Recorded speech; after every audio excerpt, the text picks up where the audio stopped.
सुसाथियों, गायत्री माता परब्रह्म की शक्ति है और ऐसी शक्ति जिसके आधार पर समूचा संसार चलता है। सर्वे शास्त्रा द्विजा प्रोक्ता न शैवा न च वैष्णवा आदि शक्ति उपासन्ते गायत्री वेद मातरम। आदि शक्ति की उपासना स्वयं शिव और विष्णु भी करते हैं।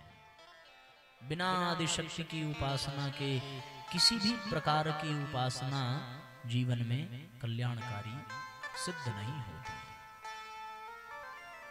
इन असुरों ने सबकी उपासना की पर गायत्री मंत्र की उपासना नहीं की। जैसे राक्षसों ने शिव जी को प्रसन्न किया तो शिव क्या है? शिव एक शक्ति की धारा, सो ऊर्जा मिल गई असुरों को। ब्रह्मा जी को प्रसन्न किया सो ब्रह्मा जी को प्रसन्न करके ब्रह्मा की शक्ति उनको प्राप्त हो गई। पर शक्ति पर विवेक का अंकुश होना बहुत आवश्यक है। किसी को शक्ति मिल जाए पर उसके पास बुद्धि न हो, उसका विवेक न हो, उसके पास सद्भाव न हो, सद्ज्ञान न हो, तो फिर वो उस शक्ति का दुरुपयोग ही तो करेगा।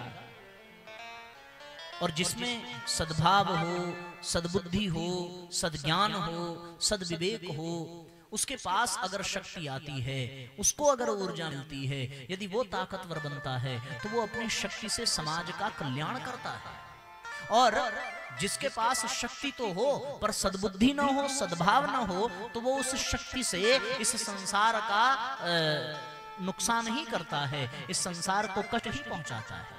रावण, कुंभकर्ण, कंस आदि जितने भी असुर हुए, हिरण्यकश्यप आदि जितने भी असुर हुए, इन असुरों के पास शक्ति खूब थी। इन्होंने शिव की उपासना की, ब्रह्मा की उपासना की और बहुत कठिन कठिन साधना करके इन सब ने शक्ति को अर्जित किया। पर इनने गायत्री साधना नहीं की और गायत्री साधना के अभाव के कारण इनके जीवन में सद्भाव का जागरण नहीं हुआ, इनकी सद्बुद्धि का जागरण नहीं हुआ, इनमें सद्विवेक का जागरण नहीं हुआ। सो प्राप्त ऊर्जा से ये केवल और केवल समाज का अहित ही करते रहे और उसी अहित के कारण ये अपने आप नष्ट होते चले गए। गायत्री साधना की विशेषता है कि ये शक्ति के साथ साथ सद्बुद्धि भी देती है। अब बताओ दोनों में कौन सा अच्छा? केवल शक्ति मिल जाए वो अच्छा या शक्ति के साथ साथ सद्बुद्धि भी मिल जाए वो अच्छा? पैसा मिल जाए ये अच्छा कि पैसे को खर्च कैसे करना है ये आ जाए ये अच्छा?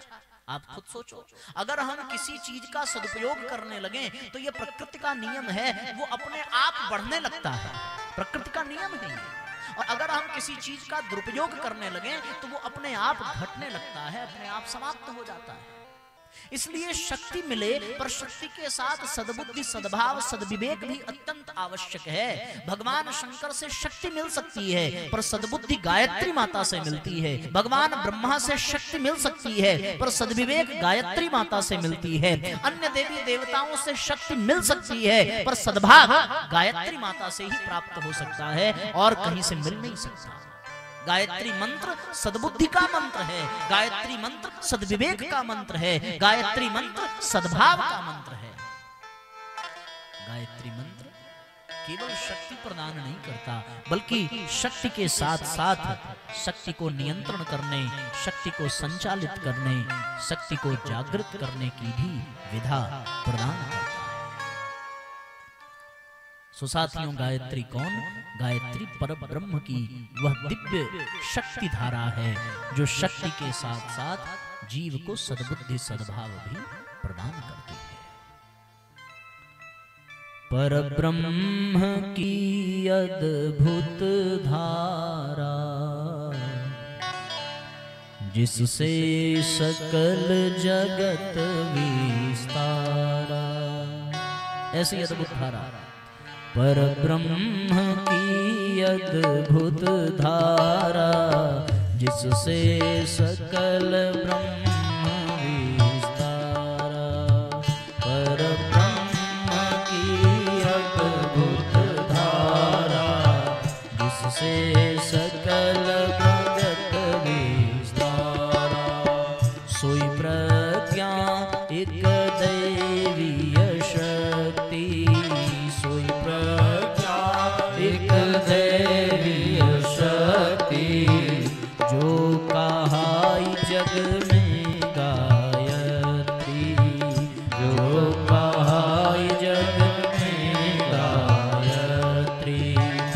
गायत्री सद्भाव बढ़ावे, गायत्री सद्भाव बढ़ावे, सद्बुद्धि विवेक दिलावे, सद्बुद्धि विवेक दिलावे, सद्बुद्धि विवेक दिलावे, सद्बुद्धि विवेक दिलावे, दुर्गुण मिटि पवित्र बनावे, दुर्गुण मिटि पवित्र बनावे, भरद्वाज ऋषि यह पद गावे, भरद्वाज ऋषि यह पद गावे, भरद्वाज ऋषि यह पद गावे। परब्रह्म की अद्भुत धारा जिससे सकल जगत विस्तारा। फिर गायत्री सद्भाव बढ़ावे, सद्बुद्धि बढ़ावे, सद्विवेक प्रदान करें, दुर्गुण मिटा करके हमारे भीतर पवित्रता का संचार करें, वो गायत्री माता है। और ऐसे गायत्री साधना को प्राप्त कर लेने के पश्चात साथियों जीवन में अपने आप श्रेष्ठता का संचार हो जाता है, क्योंकि कुछ न कुछ शक्ति तो सबको प्राप्त है पहले से ही। किसी को धन की शक्ति प्राप्त है, किसी को शरीर के बल की शक्ति प्राप्त है, किसी को मन की शक्ति प्राप्त है, किसी को समाज परिवार की शक्ति प्राप्त है। पर इन सबके बावजूद भी यदि जीवन में सद्बुद्धि सद्भाव सद्ज्ञान न हो तो वो शक्ति का दुरुपयोग ही तो करेगा। आपको क्या लगता है कोई गरीब कोई दरिद्र व्यक्ति शराब की दुकान पर जाता होगा क्या? वेश्यालय में कोई गरीब व्यक्ति जाता होगा क्या? सोचिए जरा। जितने भी व्यसन है, नशा है, अपव्यय है, बड़ी महंगी महंगी शादियां जिसमें लाखों करोड़ों रुपए फिजूल खर्च होते हैं, क्या वो कोई गरीब व्यक्ति कर सकता है? ये तो वही करेगा ना जिसमें धन की ताकत हो। पर साथियों धन की ताकत है लेकिन सद्बुद्धि नहीं है कि उस धन का वो सदुपयोग कर सके। और बिना सद्बुद्धि के, बिना सद्भाव के, बिना सद्विवेक के जीवन में धर्म होगा कैसे? बल्कि धर्म से ही सद्बुद्धि सद्भाव सद्विवेक आता है। और वो धर्म जीवन में जागता कैसे है? गायत्री साधना का अवलंबन लेने से। गायत्री के बिना जीवन में सद्बुद्धि सद्भाव आ नहीं सकता, धर्म जग नहीं सकता। इसलिए महाभारत में वर्णन मिलता है, न गायत्र्याः परो धर्मो, न गायत्र्याः परं तपः, न गायत्र्याः समो देवो, न गायत्र्याः समं मनुः। गायत्री के समान कोई धर्म नहीं है, गायत्री के समान कोई तप नहीं है, गायत्री के समान कोई दैवीय शक्ति नहीं है, और गायत्री के समान कोई मंत्र नहीं है।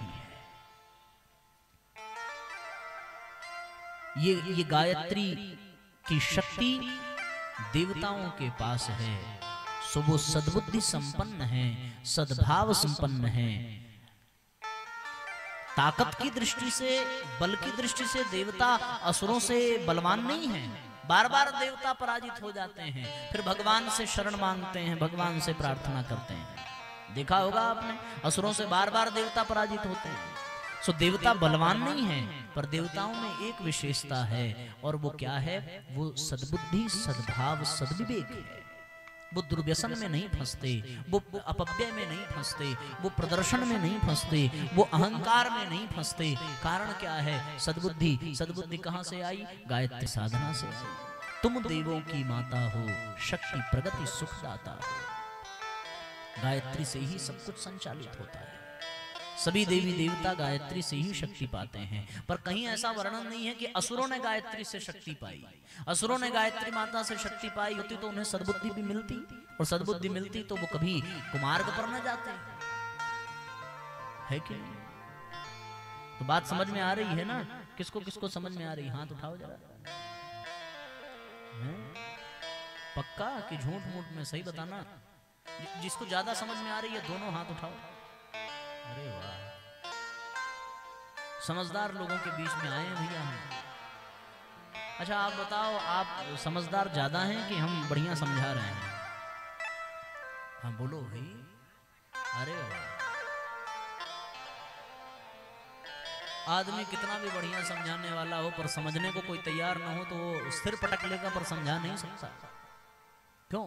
रावण को मंदोदरी ने समझाया, विभीषण ने समझाया, नाना माल्यवंत ने समझाया, भगवान शंकर ने समझाया, हनुमान जी ने समझाया, स्वयं अंगद ने समझाया, भगवान राम ने समझाया, सीता जी ने समझाया, बेचारा समझ पाया?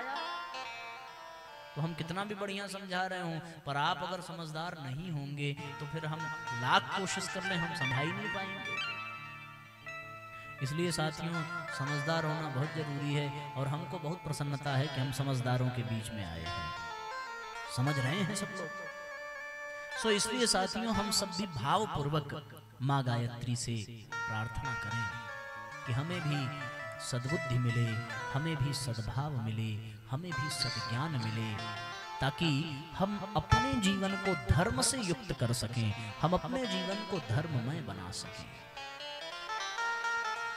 और हमने स्पष्ट कर दिया आपको कि गायत्री उपासना के सिवा, गायत्री माता के सिवा दूसरा कोई अवलंबन लेकर के यह क्रम नहीं किया जा सकता। ब्रह्मा जी को प्रसन्न करने वाले हिरण्यकश्यप भी धर्म के पथ पर न चल सके, जबकि ब्रह्मा बुद्धि के देवता हैं। शंकर भगवान से अनुदान वरदान पाने वाला भस्मासुर खुद शंकर भगवान के पीछे पड़ गया उनको मारने के लिए। स्वयं रावण भगवान शंकर का शिष्य होकर के भी धर्म के मार्ग पर चल न सका। कारण क्या था? कारण यही था कि उनमें गायत्री साधना का अवलंबन नहीं था। और भगवान राम के जीवन में गायत्री की साधना का अवलंबन है। भगवान राम गायत्री की साधना करते हैं, कृष्ण गायत्री की साधना करते हैं। सो वो धर्म के पथ पर चलते हैं और धर्म पर विजय, धर्म के पथ पर चल करके विजय को प्राप्त करते हैं। तो एक तो हो गई साथियों गायत्री माता। एक माता हमें जन्म देती है, एक माता हमें जीवन जीना सिखाती है, पर एक है गायत्री माता जो हमारे जीवन का आधार